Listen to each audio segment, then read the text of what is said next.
Welcome back to the Lovin Daily. We are joined right now by content creator Maria Cisco, a woman who's been ramping up the likes on social media with her hugely relatable Dubai content. She's absolutely smashing it right now. Welcome to the show. Thank you so much. I'm so happy to be here. Lovin Dubai is one of the first pages I followed when I moved to Dubai.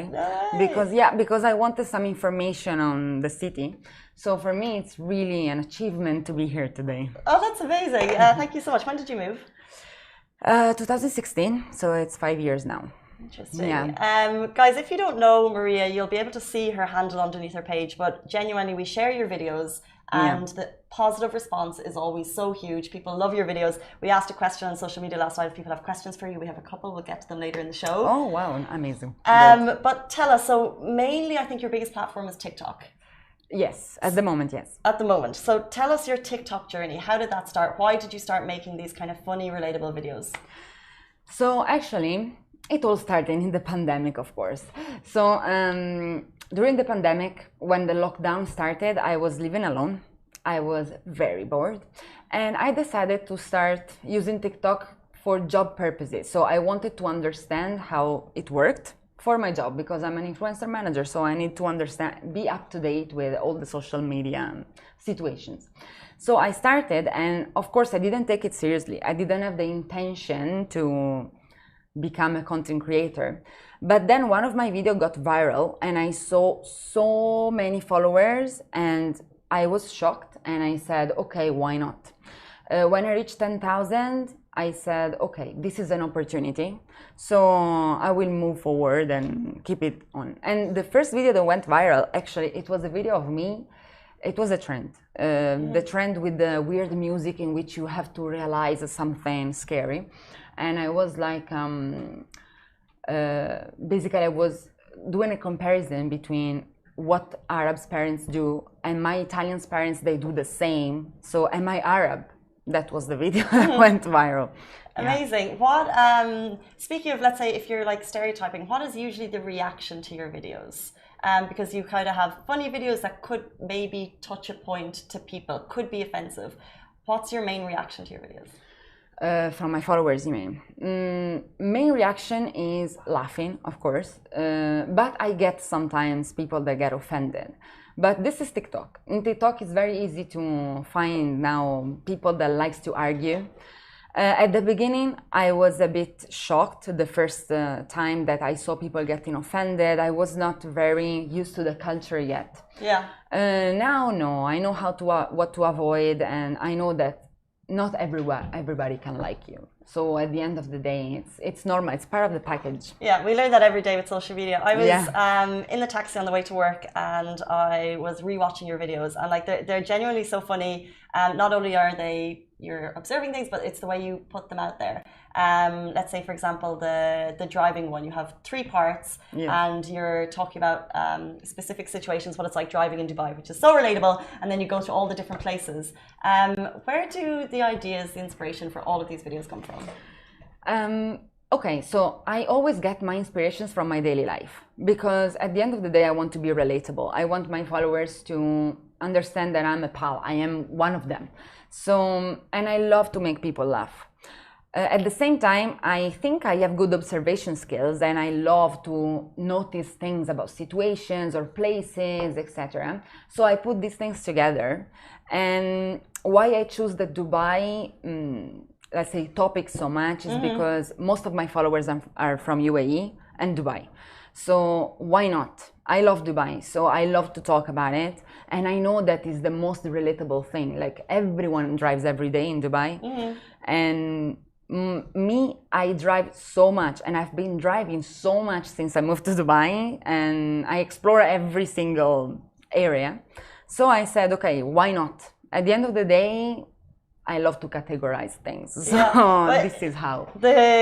One of your most recent ones that really made me laugh because I was literally in that situation watching it happen was the security stopping people taking their photos. It's not just in like high security places. This happens in like hotels. They don't want you to go to a specific place. Yes, this is true. And I did it because in my particular case, it's even more because when I go with my influencers to take pictures, we get stopped all the time. So, but of course, like at the end of the day, it's their job. It's not their fault.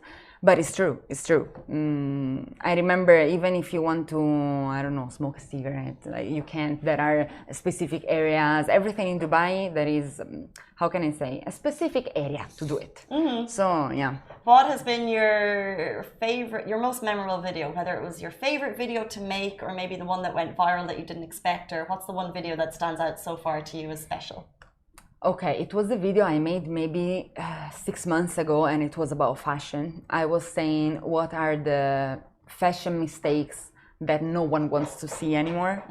I got a lot of hate and a lot of also support for this, but it was very funny for me because I said things that are actually true. So some people got offended and some people related. But the recent one, the most recent one is the one about safety in Dubai. It really impressed me that it went so viral on my profile, on your profile, you know, it really impressed me. And so I think that is the most remarkable because it's not even that much haha comedy. It was more like stating facts. And yeah. Well, that's interesting because I've talked about the videos that were kind of haha comedy and they make us laugh and they could potentially be offensive, but actually you do some very, very positive videos too. You're always really supporting the UAE. One I watched recently was just kind of highlighting all the incredible news headlines of all the amazing things the UAE has done. Do they get the same reaction? Do they get as much virality when you're just kind of stating facts if they're not as funny? It depends. I think, okay, TikTok is very random, the way things get viral or not. Because the 3 videos about the driving, 2 of them went viral and 1 no. I don't know why, you know. But it depends. The one about safety, yes, it went viral. Others where, for example, I state more facts, it depends because I understand that not maybe everyone think like me on these things, so it's different, it's less objective. But yeah, I really like to support UAE because if I compare it even with my home country, even for the pandemic, UAE handled the situation so much better. So of course I will always try to show my support. Interesting. A moment ago you mentioned my influencers. Yes. which is an interesting topic for people who don't know. So as far as I'm aware, TikTok is your side hustle. Yes. Which could potentially be your main hustle soon. But you also are a influencer manager. Yeah. Now, to a lot of people, we have no idea what that means. And when you say my influencers, I'm like, do you have a little gaggle of people that come around with you? Like, what is that? Sorry, guys. I always give for granted that people know. But yeah. I'm an influencer manager. This means that I have some influencers that are signed exclusively with me and I act for them like an agent. So it's the same, more or less, to make you understand what I do is the same that what agents do for football players, okay? Like I fund them endorsement, I manage their businesses, and I am the representative in general. So this is why I call them my influencers because they are the ones signed under me, so I said mine. And I didn't know my job as well. Like before starting it 4 years ago, I didn't know it existed. But it was a very nice surprise because I really love it. And what I do, I have many influencers. Some are small, like 50,000 followers on Instagram. Mainly it's Instagram, our main business, where our main business comes from. And then I have a very big one. She has almost 1 million followers. So who is it? You're allowed to say?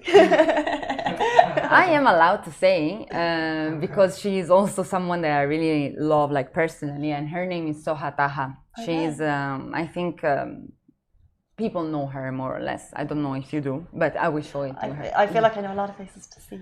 Yeah, but I will show you the profile later. So you are living, breathing social media. It's your side hustle, it's your main hustle. Yeah. And to a lot of people, you know, Lovin Dubai, we try and create content all the time and we look at what you do, which is making funny videos. And I can see that you have funny videos, but you also do a lot of fashion and lifestyle. So it looks like you're making a brand out of it. How can someone start a business from what you do? How does it work? Only as my side hustle, you mean? Like my how profile? How can people start creating a business from social media? Becoming an influencer, more or less, or content creator. Well, I think it's a mix of ingredients. Never forget, guys, that luck is a big ingredient, because why some people goes viral sooner than others, or why some people grow faster than others, it's a mystery of social media, to be honest. But so there is a bit of luck, but of course, consistency, it's very important. In any social media page that you start, you have to be consistent. So you have to post at least once a day. You have to understand what your followers like. You have to see the reply of followers, what they like the most, and try to post more about that. And you have to make clear what is your message. Like at the end of the day, your social media page, whether it's TikTok, Facebook, Snapchat, Instagram, or I don't know, Twitter, it's a representation of you. So it represents your image. So you need to decide what image of you want to put out there. Me, I decided to put out there my true self completely. And this is also what I think sometimes is making me grow slower. Because I cover many topics. So sometimes people relate with some, sometimes they don't. So I gain followers and lose a lot, to be honest, depending on what I'm posting.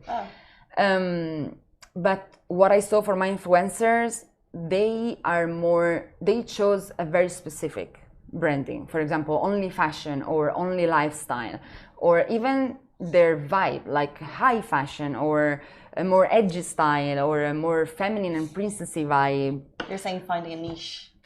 It's not a niche, really, because to be honest with you, when people say, like all these tutorials about social media growth, when they say niche down, I think it's very tricky. It doesn't make sense to niche down that much, because you lose a lot of opportunity. And do you really want to be stuck with the niche for the rest of your life? It's tricky. So it's not a niche, it's more about a style. Yeah. Some fantastic tips there for anyone who's interested. Let's jump into questions from our audience. So before we have our interviews, we'll always put a question box on Instagram to see if you have any questions for the next day's guest. One interesting one which really stuck out to me came in from DXB. I've written DXB Problems, but that's not the name of the account, because I know what that account is. I think it was Food in DXB, something like that. They said, we all love your videos, but can you tell us how many times you've had to remove some due to problems? Is that something that's happened? Yes, once. Okay, I had many problems, but I deleted only one video in my life. The others, I always try to stick to them, because I really don't think they are so offensive, and I prefer my audience to know me completely. But there was one video in particular, it happened 2 months ago. Now I can't say everything in details, but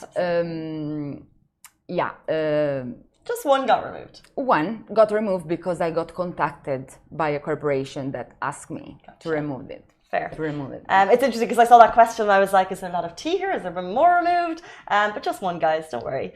It's all PG. So this question was interesting because it stuck out to me, because we all have a stereotype of what an influencer is, but obviously you are kind of a different type of influencer content creator. So Nakeem Imran, he said, what makes you an influencer? Okay, so I think that influencers on TikTok are very different than influencers on Instagram, because Instagram is what made influencers popular in general, like the name influencer. So we all got to know that influencers exist through Instagram.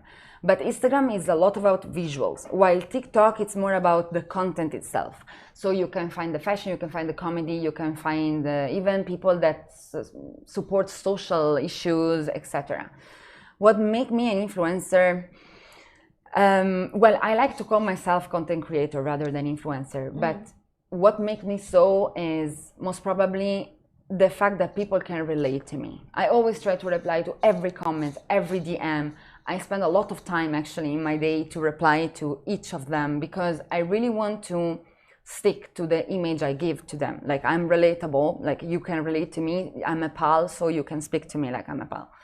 But I don't know if I'm an influencer yet, because at the end of the day, an influencer should influence people in doing stuff. For now, I think I am not that big enough yet, to be honest. Well, let's see. I think it's going to be a very interesting journey to follow. Thank you. We really appreciate having you here. Before you leave us, this is a question we ask everyone. Why are you loving Dubai? Okay, well, guys, I think the reason why I decided to move to Dubai, actually, I didn't even plan it. I just decided I want to move to Dubai. I packed my stuff. I didn't even have a job and I came here. And I found a job while living here because I wanted to come here. Why I chose Dubai? Because it's very modern, because it's very safe, and this is very important. Like I did it in my video, safety is freedom. Like it's one of the first things. And then because of the weather. I swear. These are all my reasons too. I prefer to really sweat in 40 or 50 degrees weather than winter. Like I can't live in a rainy and snowy country. I can't. Then of course I love the Arabic vibe, and I really love the comfort of Dubai. Everything is so modern, so clean, so everything is delivery, and there is always something happening, a lot of opportunity, especially for my field. So it's the right place to be. It's the right place to be for me. Yeah, for sure. That was brilliant. We really appreciate your time. Thank you so much for joining us on the show. Thank you. Thank you. I really appreciate it. Keep sharing those videos. Keep making us laugh. We absolutely love them. Like I said, the positive response that we get from sharing them is always great. So we really appreciate that. Guys, that is it for us on the Lovin Daily. Stay tuned. We'll be back with you tomorrow morning. Same time, same place. Stay safe. Wash your hands. Bye-bye.